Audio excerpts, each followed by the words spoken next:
பிரியமானவர்களுக்கு வணக்கம். Welcome to Bharathi positivity. இந்த வீடியோவில் நம்ம என்ன பார்க்க போகிறோம் அப்படின்னு பார்த்தீங்கன்னா, 52 வார மணி சேவிங் சேலஞ்ச் தான் பார்க்க போகிறோம். 52 வாரத்தில் 18,460 ரூபா எப்படி சேவ் பண்ணலான்னு பார்க்கலாம் வாங்க. இது வந்து இல்லத்தரசிகள், மாத சம்பளம் வாங்குறவங்க, வார சம்பளம் வாங்குறவங்க, தினக்கூலி எல்லாருக்குமே வந்து இது ஃபாலோ பண்ணுறதுக்கு ஈஸியாக இருக்குங்க.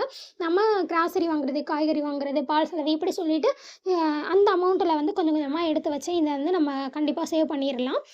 இந்த மெத்தட் எல்லாருக்குமே பயனுள்ளதாக இருக்கும். வாங்க பார்க்கலாம். வாரம் ரூ. 100 எடுத்து வைக்கணுங்க. அதுக்கடுத்த வாரம் ரூ. 110. இப்படி ஒவ்வொரு வாரமும் வந்து நம்ம எடுத்து வைக்கிற அந்த ரூ. 100 அமௌண்ட்டோட 10 ரூபா இன்க்ரீஸ் பண்ணிட்டே வரணும். ஃபஸ்ட்டு வாரம் ரூ. 100, ரெண்டாவது வாரம் 110, 120, 130 அப்படியே நம்ம வந்து சேவ் பண்ணிட்டே வரணும். அப்படி சேவ் பண்ணோன்னா 20வது வாரம் ரூ. 290 வந்திருக்குங்க. 40வது வாரம் ரூ. 490 வந்திருக்கும். 50வது வாரம் வந்துட்டு ரூ. 590 வந்திருக்கும். இப்படி 10 ரூபாவா எடுத்துகிட்டு போகும்போது 52வது வாரம் ரூ. 610 நம்ம எடுத்து வச்சுருப்போம். அப்படி சேவ் பண்ணிட்டே வந்த அமௌண்ட்டு ஃபைனல் அமௌண்ட் நமக்கு 18,460 கிடச்சிரும். இதுக்கு நீங்கள் வந்து ட்ரீம் ஃபண்டுன்னு ஒரு பேர் கூட நீங்கள் வச்சுக்கலாம். உங்களுக்கு பிடிச்ச பேர் எதனாட்டிக்கு வச்சுக்கோங்க.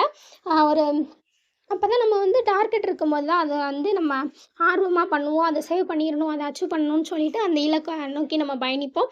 அப்புறம் இதை நீங்கள் எக்ஸல் சீட்லையோ இல்லை நோட் புக்கில் எழுதிட்டு வரணுங்க. என்ட்ரி பண்ணிவிட்டு வாங்க. ஏன்னா சேவிங்ஸாக இருந்தாலும் சரி, செலவாக இருந்தாலும் ஒரு நோட் போட்டு எழுதுறது தாங்க ரொம்ப நல்ல பழக்கம். அதுதான் வந்து ஃப்யூச்சருக்கு வந்து ரொம்ப ஹெல்ப்ஃபுல்லாக இருக்கும்.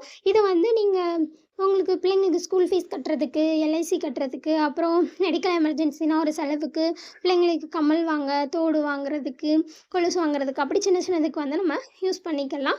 உங்களுக்கு இது ஹெல்ப்ஃபுல்லாக இருக்குங்க. இந்த மெத்தட் நீங்கள் ஃபாலோ பண்ணி பாருங்கள். அச்சீவ் பண்ணிவிட்டு கமெண்ட்